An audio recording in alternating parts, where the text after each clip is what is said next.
জুমার দিনে যেসব আমলে গুনাহ মাফ হয়, এক নজরে আপনাদেরকে আমি কয়েকটা আমলের কথা বলে দিই। এই আমলগুলোর কারণে আল্লাহ সুবহানাহু ওয়া তাআলা জুমার দিনে যদি আমলগুলো করেন তাহলে আপনাদের গুনাহগুলো আল্লাহ তাআলা করে দেবেন। কেমনে মাফ করবেন?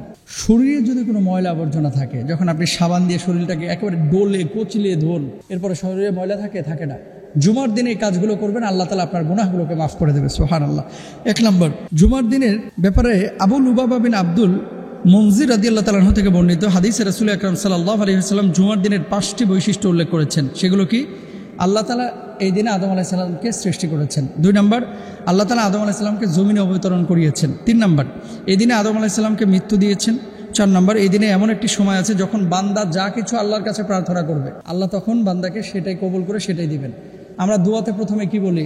রব্বানা যালামনা আনফুসানা দোয়া করি, রব্বানা তাকাব্বাল মিন্না দোয়া করি, আল্লাহ আমার গুনাহ ক্ষমা করেন দোয়া করেন। তা আপনি ওই সময় দোয়া করবেন, আল্লাহ ক্ষমা করে দেবেন। সাহাবারা জিজ্ঞেস করলেন, ইয়া রাসূলুল্লাহ, এটা কোন সময় হওয়ার সম্ভাবনা আছে?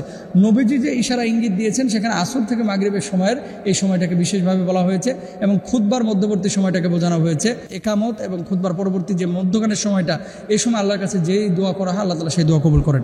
এবার আসেন জুমার নামাজ আদায়। সালমান ফারসি রাদিয়াল্লাহু তাআলা আনহু থেকে বর্ণিত রাসূল আকরাম সাল্লাল্লাহু আলাইহি ওয়াসাল্লাম বলেছেন, যে ব্যক্তি জুমার দিন গোসল করলো, সাধ্যমতো পবিত্র হলো, তেল ব্যবহার করলো, ঘর থেকে সুগন্ধি ব্যবহার করলো, মসজিদে হলো, দুজন মুসল্লিকে ফাঁক করে সামনে এগিয়ে গেল না। আমাদের বাংলাদেশে এই লিডাররা এই কাজটা বেশি করে। আসবে পেছনে, 2 তলায় এসি চলতেছে না, নিচতলায় এসি চলতেছে, এই জন্য সবার ঘাট ডেঙ্গা ওই ব্যাঙের মতো লাফাইতে হুজুরের সামনে আসতে চাই। সম্পূর্ণরূপে হারাম, এটা করবেন না, এটা জায়েজ নাই, নবীজি এটা নিষেধ করেছেন। তো তারপর আল্লাহ রাসূল কি বলছেন? ইমাম কথা শুরু করলে চুপ থাকলো, তাহলে আল্লাহ তাআলা 2 জুমার মধ্যবর্তী সময়ের সমস্ত গুনাহগুলো, এই 1 সপ্তাহের গুনাহ আল্লাহ তাআলা মাফ করে দিলেন। সুবহানাল্লাহ। এরপরে দেখেন আবু হুরায়রা রাদিয়াল্লাহু তাআলা আনহু থেকে বর্ণিত, তিনি বলছেন, 5 ওয়াক্ত নামাজ 1 জুমা থেকে পরবর্তী জুমা, 1 রমজান থেকে পরবর্তী রমজান মধ্যবর্তী সময়ের পাপ মোচন করে, যদি সে ব্যক্তি সব ধরনের কবিরা গুনাহ থেকে বিরত থাকে। তাহলে আজকে জুমা পড়ে যারা চলে যাচ্ছেন, আগামী জুমা পর্যন্ত কোনো কবিরা গুনাহ করবেন না। সগীরা গুনাহ যদি হয়ে যায়, এই 1 সপ্তাহের গুনাহ আল্লাহ সুবহানাহু ওয়া তাআলা মাফ করে দেবেন। কত বড় কথা, সুবহানাল্লাহ। 3 নম্বর, জুমার দিনের গোসল। যে ব্যক্তি জুমার দিন ভালো করে গোসল করলো, দ্রুততার সময় মসজিদে গেল এবং কাছাকাছি বসে মনোযোগ সহকারে খুতবা শুনলো, তার জন্য প্রতি কদমের বদলে 1 বছরের রোজা এবং নামাজের সওয়াব থাকবে। সুবহানাল্লাহ। মসজিদে প্রথমে প্রবেশ করা।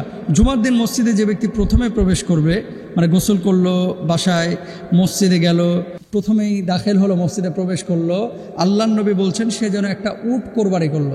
এরপরে যে মসজিদে গেল সে যেন একটি গরু কোরবানি করলো। এরপরে যে ঢুকলো সে যেন ছাগল কোরবানি করলো। এরপরে যে গেল সে যেন মুরগি কোরবানি করলো। এরপর যে ঢুকলো সে যেন একটা ডিম সাদাকা করলো।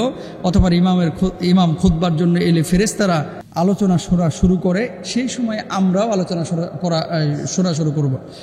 জুমার দিন দোয়া কবুল হয়। দীর্ঘ আলোচনা, একটু আগেও বলেছি, জুমার দিনের 12 ঘন্টার মধ্যে এমন একটি মুহূর্ত রয়েছে, এটি জাবের ইবনে আব্দুল্লাহ রাদিয়াল্লাহু তাআলা আনহু থেকে বর্ণিত। সর্বশক্তিমান আল্লাহ তাকে যা তিনি চাইবেন তাকে সেটাই দেবেন। এই মুহূর্তটি তোমরা আসরের শেষ সময় অনুসন্ধান করো। আবু দাউদ শরীফের হাদিস। আল্লাহ রাসূল সাল্লাল্লাহু আলাইহি ওয়াসাল্লাম বলেছেন। এই দিনে সূরা কাহাফের একটা বিষয় রয়েছে। আবু সাঈদ খুদরি রাদিয়াল্লাহু তাআলা আনহু থেকে বর্ণিত, রাসূল সাল্লাল্লাহু আলাইহি ওয়াসাল্লাম বলেছেন, যে ব্যক্তি জুমার দিন সূরা কাহাফ পড়বে তার 2 জুমার মধ্যবর্তী সময় তার জন্য আলোকিত হয়ে থাকবে। আর যে ব্যক্তি এই সূরার শেষে 10 আয়াত পাঠ করবে অথবা দাজ্জাল বের হলে তার কোনো ক্ষতি করতে পারবে না। আজ এই সূরা কাহাফ আজকে তেলাওয়াত করবেন সন্ধ্যার আগ পর্যন্ত, এই সময়ের মধ্যে। আরেকটি হাদিসের মধ্যে আছে 70,000 ফেরেশতা আকাশ থেকে নেমে আপনার রহমের জন্য দোয়া করতে থাকবে। সুবহানাল্লাহ। এবং দাজ্জাল যদি এই মুহূর্তে আগমনও করে আপনার কোনো ক্ষতি করতে পারবে না। সুতরাং দাজ্জালের ক্ষতি থেকে বাঁচার জন্য এই সূরা কাহাফের আমলটা করতে হবে। আল্লাহ তাআলা আমাদের বোঝার তৌফিক দান করুন।